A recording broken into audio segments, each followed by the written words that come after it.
Hello, my name is David Silver and I lead the School of Autonomous Systems at Udacity. I am excited to talk with you about self-driving cars and the future. This is me. I've been at Udacity for about 2 years. I came here to build the self-driving car engineer nanodegree program, and now I lead the entire School of Autonomous Systems, which encompasses not only the self-driving car program, but also our Intro to Self-Driving Cars program, our robotics nanodegree program, and our flying car nanodegree program, as well as a few other programs we're building right now. Before Udacity, I worked at Ford Motor Company on their autonomous vehicle team in Palo Alto, California. And before Ford, I was a normal Silicon Valley web software engineer for about 10 years. I worked in Ruby on Rails. And a few years ago, I got really excited about self-driving cars, but I didn't have any background in automotive software or robotics. So I started taking classes online at Udacity and other places, and eventually was able to get hired onto the self-driving car team at Ford. And the folks at Udacity saw that and recruited me here to build a path for other people similar to what I had built for myself, a way to get to work on self-driving cars and robotics and flying cars and other autonomous systems.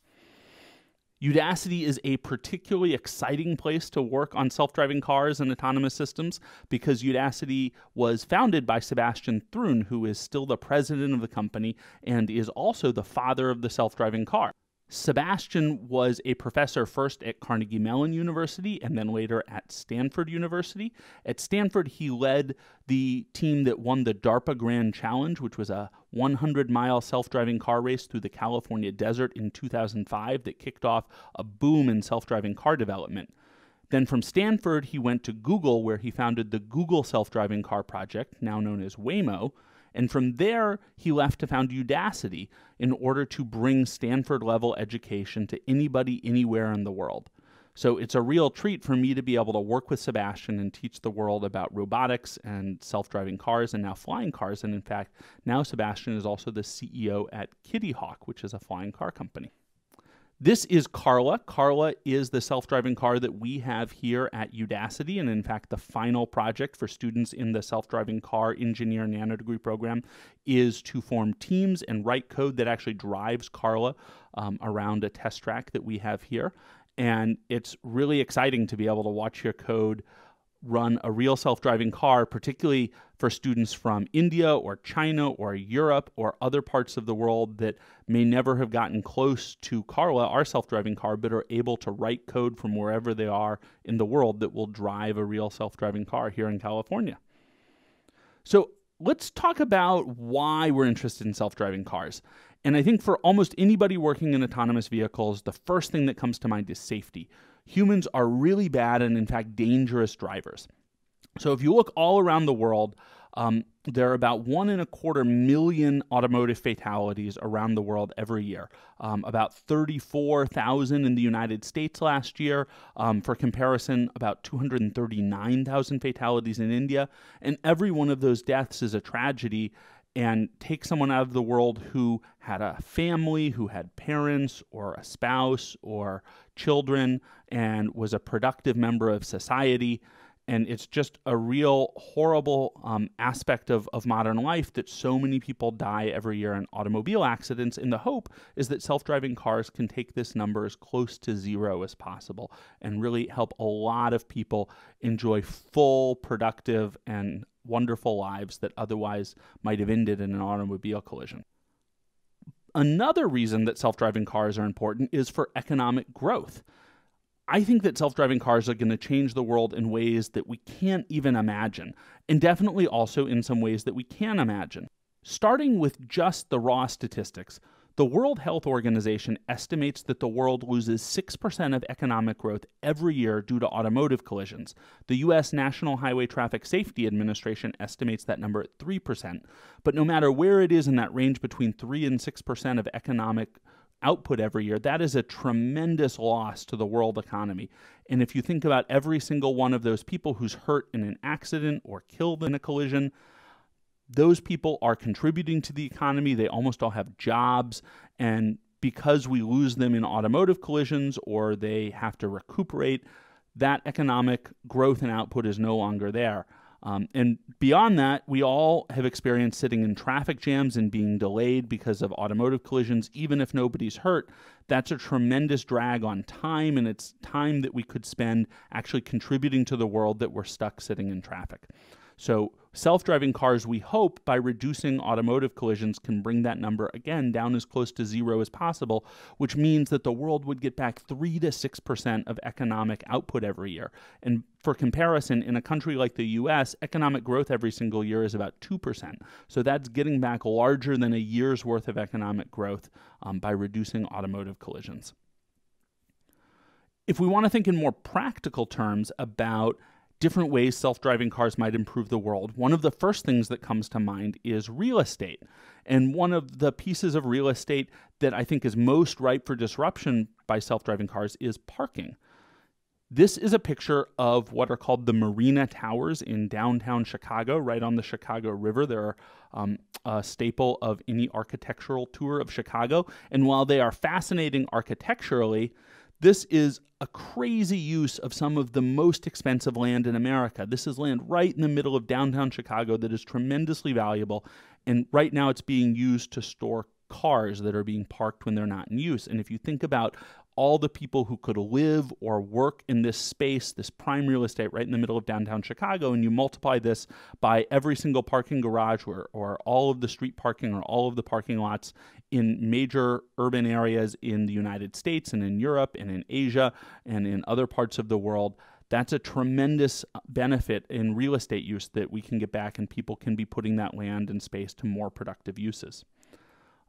Another aspect of real estate is how we design our homes. So this is a pretty typical suburban home in the United States, and you can see the first thing that really pops out when you look at this house is the garage. And it's kind of crazy that the aspect of our house that is really the anchor of a suburban home and the centerpiece that we design the house around is where we park the car. And you can imagine in a future in which we have self-driving cars that maybe drop people off at the house and then drive off because we no longer need to park them at home. Maybe we use ride sharing, or maybe we park the car somewhere else. We can put the land that we own to greater use and create more livable spaces and friendlier spaces that are designed around humans and not around cars. So that's real estate, and there are lots of other things that you can imagine might change with self-driving cars. But the thing I get most excited about, actually, are the things that we can't imagine. And the analogy I like to use for this is the smartphone, which really came into being about 10 years ago. And I remember being in graduate school at the time and talking with a lot of my friends about the different ways the smartphone was going to change the world and businesses that we might want to start in order to take advantage of the smartphone. And we thought about dating, and we thought about payments. We thought a little bit about messaging. But one thing that we never considered was transportation. And if you think about the biggest business to come out of the smartphone revolution, it really was Uber and the ride-sharing services that we don't even really think about being that connected to mobile phones. But of course, without smartphones, Uber couldn't have existed. And Uber really is a business of the smartphone revolution. And the thing that I like to think about with regards to self-driving cars is, what is the Uber of the self-driving car world? Maybe it is some aspect of the economy, some business that we don't even think about being related to transportation or autonomous vehicles, but that will be completely transformed by the existence of self-driving cars and by the constraints in mobility that get relaxed when we have cars that can drive us places. And I'm really excited to see what types of businesses emerge from the self-driving car world. So those are some of the things I think about when I think about ways the economy will change with regards to self-driving cars and ways that the world will get safer. Let's close by looking at a whole bunch of different business models that different entrepreneurs and companies are looking at with regards to autonomous vehicles. So this is the first business model. This is really just what we see in the world today and what we've seen for 100 years, selling cars directly to consumers. And Tesla is a great example of this business model. You can imagine self-driving cars that get sold to consumers. Teslas are improving the autopilot every single year in their semi-autonomous vehicles, and presumably the car will eventually become fully self-driving. And we can imagine as consumers maybe owning these self-driving vehicles at some point in the future. An alternative business model is ride sharing. So these are Ola Cabs, which is a ride sharing company in India. In the United States, we have Uber and Lyft. In other parts of Asia, they have Didi in China or Grab in Southeast Asia. All of these are ride sharing networks that right now rely on human drivers to navigate the vehicle through traffic. But you can imagine a future world in which the vehicle is self-driving. And in fact, maybe we have an even denser network of ride sharing vehicles. So it's really fast to get picked up in a self-driving car, and then when the car drops you off at your destination, it just drives itself to the next passenger, and maybe during slow periods where there aren't as many passengers, they drive to a parking lot or a holding area until they're ready to be put into use. In addition to ride-sharing networks, you can imagine trucking as a really important application of autonomous vehicles. Trucking is particularly attractive because trucking happens mainly on highways, and highways tend to be very structured and well-controlled environments that are easier to drive in. Fewer crazy things happen on the highways than happen in urban driving because highways are controlled access environments. And long-haul trucking is the type of economic activity that could be drastically improved by autonomous vehicles by allowing trucks to travel 24 hours a day at all times of the day. Maybe we enter a world in which trucks are restricted potentially to driving during off hours so that the roads are clear for human drivers during higher traffic hours. There are all sorts of things you can imagine happening with autonomous trucks. There's even some thought that autonomous trucking might, at least in the medium term, increase demand for human truck drivers because we might have these long-haul trucks that begin carrying lots and lots of goods between cities, but then the last mile deliveries, the types of things that FedEx or UPS or logistics companies do, those could be handled by human drivers in a more challenging urban driving environment. Another type of autonomous vehicle is the shuttle. So this is a Navia shuttle that is deployed at the University of Michigan's M-City, and they're going to be actually taking this shuttle out of the controlled environment of M-City, which is their testing grounds at the University of Michigan, and putting the shuttle on public streets later this year or next year. And these types of autonomous shuttles are low speed. They're great for urban environments because they move slow. They typically follow a fixed route. If there are any problems, they can be operated either by a safety driver or a remote operator around any obstacles, but most of the time they just drive autonomously like a bus just around a fixed route. Another type of business model for autonomous vehicles is delivery. And delivery vehicles range from large, the types of cars that we're used to existing on the streets today, or even larger, to tiny little delivery vehicles like this vehicle from Starship Robotics, which is designed to deliver something like lunch on the sidewalk. So you might place an order on your phone for a Big Mac from the McDonald's half a mile away, and McDonald's would put your lunch in a little delivery robot, and that robot would navigate itself at low speeds along the sidewalk to you, and then you'd pull out your lunch. And you can imagine grocery delivery, and in fact, some people are even imagining entire stores built into autonomous vehicles that just drive on the streets and the store comes to you. A different business model for autonomous vehicles is mining. Mining is a very promising area for autonomous vehicles because it's such a controlled and well-structured environment, and this is another area where autonomous vehicles can be trained to just drive the same route over and over again, drive to the pit, pick up the debris or the output of the mine, and then take it to whatever the next stage in refinement is. And in fact, a number of mining operations in Australia and other parts of the world are already using autonomous or semi-autonomous vehicles to help automate some of the work in mines. A different business model for autonomous vehicles is logistics and warehouses. These are little Amazon robots that actually are programmed to move entire shelves around. So you might imagine a robot that moves around a warehouse picking out items from different shelves, but in this scenario, actually the shelves themselves are moving around and they're being moved by these robots that take them to wherever in the store is the most useful place for them to be. So there's lots of potential to automate logistics and warehouse management using autonomous vehicles and autonomous robots. Farming and agriculture is yet another business model for autonomous vehicles. Similar to mining, farming is the type of industry that an autonomous vehicle could be programmed to move through the same path over and over and over again, plow the same fields on a regular basis, or harvest the same crops in the same motion pattern over a repeated period of time. And this is a company, Mahindra, that works in India. John Deere in the US is also working on autonomous tractors and other autonomous farm equipment. So yet another industry that might be transformed by autonomous vehicles. A different industry is shipping. Autonomous ships are just beginning to emerge. There are a number of different applications in which autonomous shipping might change the way that we move goods from one part of the world to another. You can imagine fully autonomous ships that move from continent to continent. You can imagine remote-controlled ships that are still human-operated, but the operator is no longer on deck, or at least not as many of them are. And you can imagine pilot assistance type systems that help, particularly in ports or harbors, help the boats to navigate through and dock safely, and that might actually improve the speed and the number of boats that can move into a port or harbor at a given time. The final example of how self-driving cars might change the world is actually up in the air, and that's flying cars.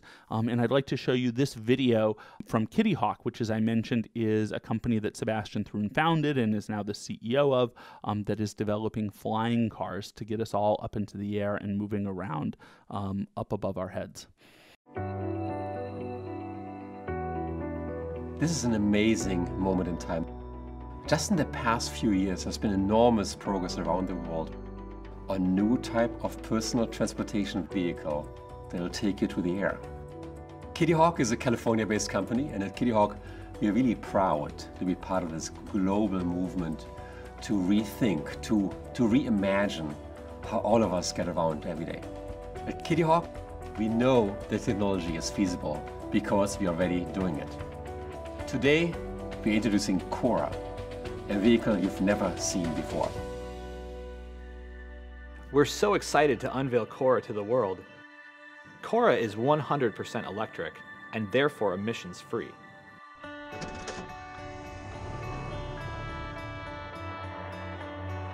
Like a helicopter, Cora takes off and lands vertically, so it doesn't need a runway or an airport. But unlike a helicopter, Cora is remarkably quiet. Cora can fly faster than 150 kilometers an hour and has a range of 100 kilometers. And unlike cars on the road, it travels in a straight line and it will never have to stop at a traffic light. And lastly, Cora is self-piloting, which means to get where you want to go, you don't need a pilot's license. We're really at the beginning of our quest. It's one thing to design and rigorously test an aircraft, but it's another thing to make it useful to society.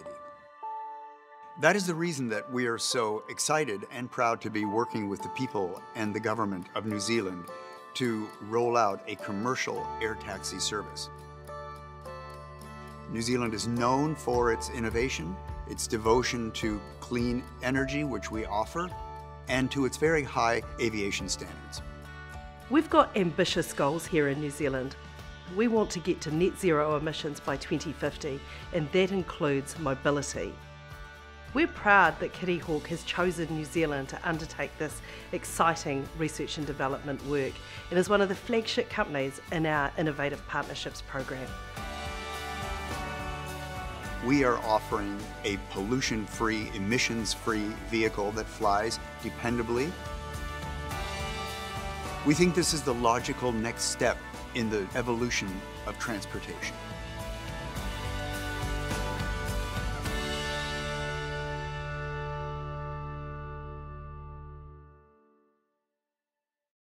So that is how self-driving cars will change the future. I am so excited about autonomous vehicles. This is such a fun area to work in, and it's an area that is changing every single day and improving constantly. And I hope you are as excited about autonomous vehicles and self-driving cars and flying cars and robotics and the potential for autonomous systems to improve the world and make it a better place. And please join us in the School of Autonomous Systems in any one of our nanodegree programs or the free courses at Udacity, and we look forward to seeing you in class. Bye.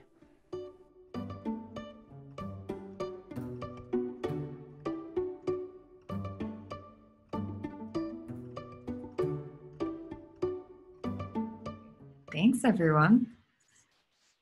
I hope that you all learned a lot from David Silver's presentation. Let me introduce myself. So my name is Karen Baker, and I'm the community manager here at Udacity on Careers. And I'm so excited to see all these faces, a lot of familiar faces from today. So thanks so much for joining us for Udacity Festival.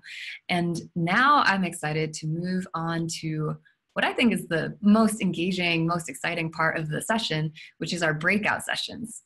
So let me give a bit of introduction, bit of background on how this works. So for the past half hour or so, you've been able to learn from the experts, right? You've heard from David Silver directly, you heard Sebastian say a few words, and they're really giving their insight and advice on trends. At the same time, you all here on the call, you all are experts too, whether you're a student or an alum, or you're just curious about that. You have experiences of your own, you have a perspective of your own that now we want to make sure you get to share with everyone else in the world, in the room. And so how this is going to work is that very soon when I break us into breakout sessions, you'll get a pop-up on your screen that says you've been invited to join a breakout session. You need to click accept and then you'll be taken there. And a few rules of the road for these breakout sessions. While you can post into chat, we really encourage you to be brave, to unmute yourself, to show your video, and to introduce yourself to everyone else who's there in your breakout session. These are really meant to be an opportunity for you to share your own experience, share your own goals of what you're hoping to learn and achieve in this field of autonomous systems, even if it just means you're trying to achieve the Intro to Self-Driving Cars nanodegree program. That's still a massive goal, and one that everyone on this call, I think, could be able to help you with and give suggestions and ideas. And so to help structure those and guide those conversations, I'm very excited to have a few alumni hosts, but I'm going to let Lisbeth do the honors. Lisbeth, I think you all are familiar with. She is the community manager for autonomous systems. And Lisbeth, you can go ahead and unmute yourself and say a few words and introduce our host, our alumni hosts. Hi everyone. Let's see how many people are on the call. We have about 130 people, so not intimidating at all. just be brave and unmute. So that's what I'm doing. But yeah, I just wanted to say some words that I've been working with the School of Autonomous Systems, both with the Udacity team here and with students for maybe like 2.5 years since the self-driving car program kicked off in 2016. And it's just been a real honor to work with these students, you and those who have graduated, because this school in particular, I think because of the nature of the subject matter, that it's like groundbreaking work and that really you are spearheading these career paths. I think just watching that in the last 2 years has been really amazing. So it's really inspiring to work with you and these alumni. So I'll introduce them now. And I think just as a heads up to the alumni that I'm about to introduce, it would be great if after I say your names, if you could unmute, and I'll just call your name and so that you know who's who to unmute, and introduce maybe where your name, where you're based right now, and maybe like when you graduated and like what your career move was from then. So we have Megha on the call. We also have Ramsri, and we have Darian. And some of you might even recognize these as your fellow students or fellow alumni. So let's start with Megha. Hi, I'm Megha Maheshwari. So I did my nano degree in self-driving cars. I graduated last year in December. And close to the end of the first semester was when I started with the autonomous driving team here at Volvo Cars in Mountain View, California. So part of it was also I participated in the Udacity DD self-driving car challenge, which was organized last year. This in conjunction with the nano degree course was a great experience to get a good feel about the entire stack of self-driving cars. And that's when I started looking for jobs after the end of the first semester, and I landed with the autonomous driving team at Volvo Cars, and that's where I'm currently working. Yeah, and then we'll move on to Ramsri. Hi, I'm Ramsri. So I'm joining from Singapore. I finished the flying car nano degree and also self-driving car nano degree term 1. I finished the flying car nano degree as of end of April. And then the self-driving course was about 1.5 years ago. I actually transitioned the other way from Silicon Valley back to India and then to Singapore. So I worked in Silicon Valley for the last 5 years in medical robotics and also deep learning space. Then I started taking courses from Udacity. Then I felt the necessity to take it into real world. So I'm working on an own startup, and I'm with the startup accelerator here in Singapore. Yeah, thank you. And we'll do Darian. Hi, my name is Darian. I work at Oracle here in Toronto. I've been being studying with the Udacity since 2017. So I finished the self-driving car nano degree last year, and I finished this year the flying car nano degree. It's amazing that the amount of information that I received from those courses, and I'm looking forward for new initiative trying to mix everything together.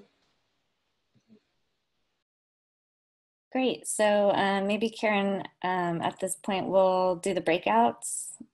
Okay. Wonderful. And so now is when you're going to see a pop-up, and you'll be randomly assigned. All of our alumni hosts are wonderful. So be sure to say hello, and we'll run this for about 20 minutes before we come back. And I'll send an announcement before it's time to come back. So in just 1 second, you will be assigned. And for the alumni hosts, you might end up in the same room, but don't worry, I will manually swap you. So don't be surprised if you poof out of one and go into another. All right, here we go. Hey everyone, I think we're all coming back now. I hope that was fun. I hope that was great to be able to put a face to other people in this community, to see other students, other alums. And it's so great to be able to try this with everyone. It's really an experiment. And thank you so much to our alumni hosts for stepping up. Thank you, Darian. Thank you, Mega. Thank you, Ramsri and Elizabeth for helping make it possible. And all of you for helping make it possible. So big question now is, what's next? We had this great session. Where do we go from here? So a few resources I would like to highlight, and you should be able to see my screen in 1 second. Okay, so now you should see my screen. A few resources. One, for the alums in the room, we now have an alumni portal, which is really exciting. It's at alumni.udacity.com. And if you go there, you'll find stories of other alums to be able to connect. But then you'll also find upcoming events and webinars, links to the recorded webinars that we've done, links to join alumni Slack and alumni Facebook and alumni LinkedIn, all the many ways to connect. You can, of course, at any time for everyone on this call, put your LinkedIn profile into this channel, into this chat, so that you can stay connected that way as well. And then for those who are students, we're really excited to launch Student Hub, which has a general community feature in addition to student groups or study groups. And that's where you'll be able to chat with fellow students at any time as you're going through the course. So we're very excited to have all this. We're very excited to have everyone here as part of the community. And until next time, stay audacious. I'll see you soon. Bye-bye.